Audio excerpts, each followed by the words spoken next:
Clement Dwyer, doing the unthinkable and living to tell better. Clement Dwyer.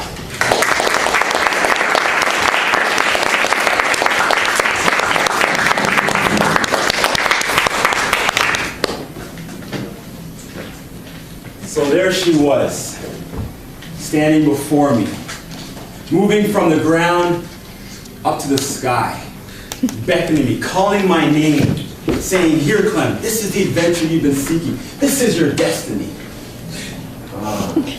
So it calls my name, and thus I must go. Fellow Toastmasters, Madam Toastmasters, and distinguished guests. See, this adventure happened a few years ago when I took a trip with a friend of mine to Hawaii. I know, don't hate, someone had to go. So I decided to take that trip. And on this trip, there is an island called Kauai. And if anyone knows it, it's part of the Hawaiian Islands. It's a chain of islands. And it's known as the Rainforest Island. It has luscious green forest, beautiful landscape. And within that vision, we took this trip along this coast that led us to this clearing. And in that clearing was a nice private beach where we were going to have our lunch. And there before me, there she stood. 30 feet, a waterfall. Now I know what you're thinking, it's just a waterfall, Clem. I mean, after all, we live in Ontario. We have like the 8th, 9th wonder of the world, Niagara Falls. That's cute. It's got water coming off rocks. All right, you got me there. But the tour guide turns to me and says, "Well, Clem, have you ever jumped off a waterfall?"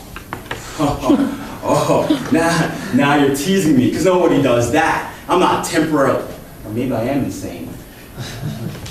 So he starts to say, "This is what we can do.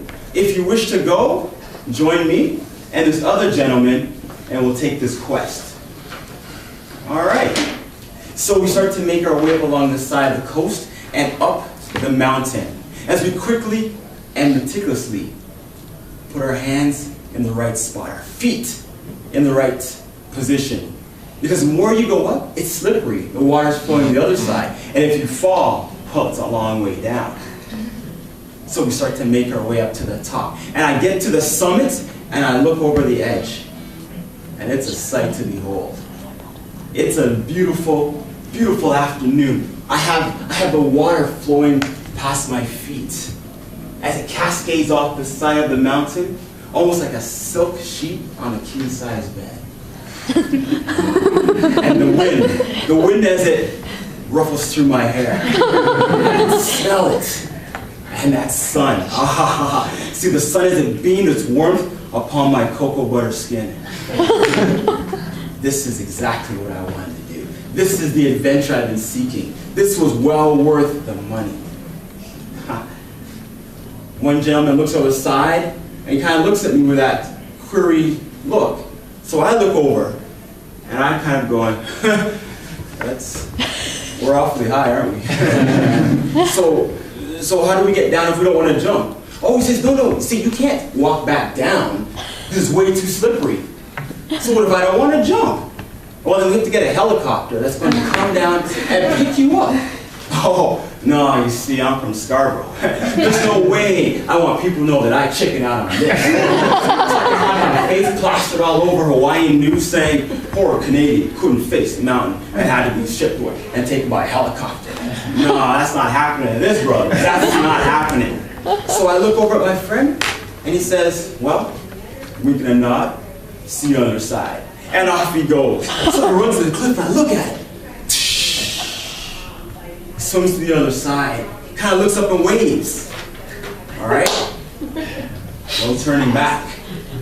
It's that general that stands up and says, gentlemen, you have made your way to the mountaintop. There is no retreat, no surrender, no turning back. You have to jump. And he looks at me and says, so? All right. So I close my eyes, take that deep breath, and I jump. I hit the water, wraps around me like a sheep, and then I swim to the other side. I pop my head up. I'm alive. I'm alive. I've done it. And the crowd goes wild. I said the crowd goes wild. Woo! I swim, and I'm pushing, and I'm doing really well. And then all of a sudden, my arms start to feel like like jelly, and my legs are like lead. My chest, oh God, it's burning. What am I doing out here? Where's my life jacket? This isn't right. Great, so this is how I die. Out here in Hawaii, in the most exotic place, and this is how I end my life. And I start doing the dead man float. Everybody know what that is? There's a reason why they call it the dead man float. Because you feel dead after everything you've just done. So I'm floating there. And that voice comes into my head. You know that voice of reason? That voice of that motivation. It was my mother's voice. You know what she said? She said, Clem, enjoy your trip to Hawaii. Learn something. But boy, don't you do anything foolish and do anything silly. That's why have to come down there and find you for doing something stupid. Boy, ain't nobody got time for this. Alright? So I perk up. The adrenaline builds up inside me. So I start pedaling with everything I've got. I'm pushing and swimming. Not because of my motivation. Not because I'm encouraged by my mother. Because see, my mother's a God-fearing, praying woman. What you don't understand is if she shipwrecked back in that casket, she would look over that casket, pray to Almighty God to raise me from the dead so she could kill me herself. For all that misery. My mother doesn't play like that. So I'm going, and I'm pushing. I'm like a marathon swimmer. I'm making it to the other end. I get there. I roll over my back, I look up to the sky, and I'm like, good Lord. I just did the unthinkable, and now I can live to tell about it. What mountains have you climbed? What waterfalls have been in your way that you thought you couldn't do it? What dreams and goals have you decided to stand up there and say, if I did this, it would be the unthinkable. No one thought I should do this, because this is insane. I temporarily lost my mind for a chance at adventure. Ladies and gentlemen, I ask you this question. Don't let anything hold you back. That mountain that stood before me was a challenge. Go after that challenge. Would I do it again? Of course I would. Just, don't tell my mom.